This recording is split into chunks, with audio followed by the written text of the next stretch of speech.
നമുക്ക് ഒരു രൂപ പോലും നമുക്കൊരു മനുഷ്യൻ തരാത്തടത്ത് ഈ മേഡം തന്നെന്ന് പറഞ്ഞാൽ എന്നെ സംബന്ധിച്ച് എനിക്ക് 1 രൂപ കിട്ടിയാലും എനിക്ക്, കാരണം ഞാൻ പറഞ്ഞില്ല 7 ലക്ഷം രൂപ നാട്ടിൽ കടമുണ്ട്, കൊച്ചുങ്ങളെ പഠിപ്പിക്കണം, നമ്മൾ രണ്ടുപേരെ നമ്മളെ നോക്കിയില്ലേലും വേണ്ടില്ല, അവർ നല്ല നിലയ്ക്ക് എത്തണമെന്നാണ് നമ്മുടെ ആഗ്രഹം.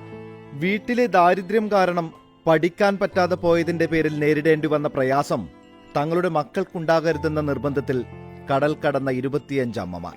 പതിറ്റാണ്ടുകളായി ഗൾഫിൽ വീടുകൾ കയറി ഇറങ്ങി പാത്രങ്ങൾ കഴുകിയും ഭക്ഷണം പാചകം ചെയ്തും കുടുംബം പോറ്റാൻ പെടാപ്പാടുവിടുന്ന സാധാരണക്കാരായ സ്ത്രീകൾ മനസ്സറിഞ്ഞ് പുഞ്ചിരിച്ച നിമിഷം.